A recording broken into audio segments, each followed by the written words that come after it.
Ang KNN ay hatid sa inyo ng UNICEF. Kasama natin ngayon ang ilan sa mga reporters ng Manila Bureau.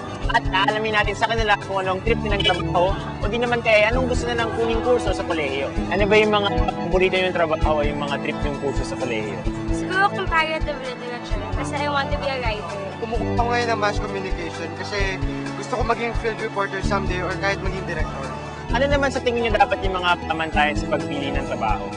Dapat i-consider natin siguro yung kung ano yung hilig mo, kung saan ka interesado. Kasi syempre, kung hindi ka interesado sa ginagawa mo, lagi mo pa namang gagawin yan, di ba? So, makain ka makatigal.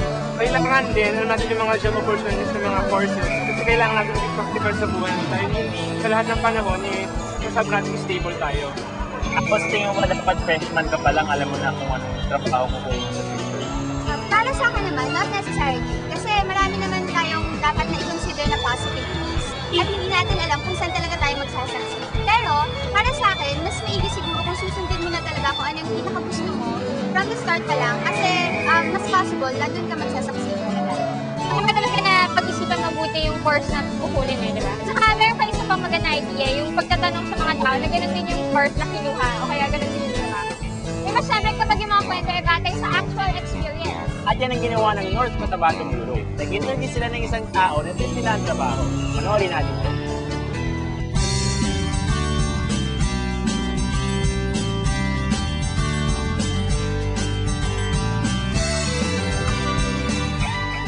Mga kabataan, nahanga ang mga nagsusulong sa kapakanan ng mga kabataan lalo na sa aspetong pangkalusugan.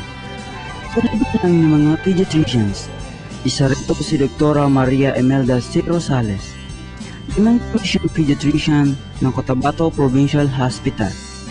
Bakit ped siya? Kasi para sa akin kasi mas madali yung ped siya. Tsaka mas gusto ko mag-deal sa mga bata. Mas easier kasi silang para sa akin. Tsaka mas kampante ako sa ped. At araw, bago pumasok si Dr. Rosales sa kanyang klinika, ay dinadaan muna siya sa nursery at sa children's ward upang matingnan ang sitwasyon ng mga batang pasyente. Ayon kay Doktora, mahalaga na ang isang pediac ay mahusay makitungo sa mga bata.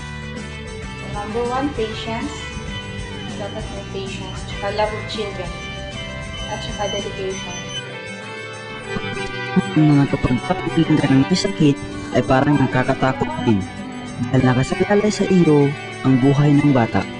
Pero sabi ni Doktora, ang ikot naman daw ng pediac ay dumaan sa matinding pagsasanay. Lahat naman kasi na specialization, mahirap talagang residency training. So, first is residency training, mahirap talaga. Yung first mo na i-train ka, di ba?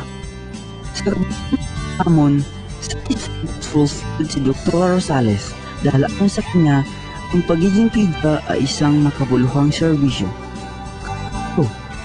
Kung mahilig ko sa mga bata at gusto niyo makatulong sa pagpapanatili ng kanilang kalusugan, bakit ang pagiging pediatrician ay para sa inyo?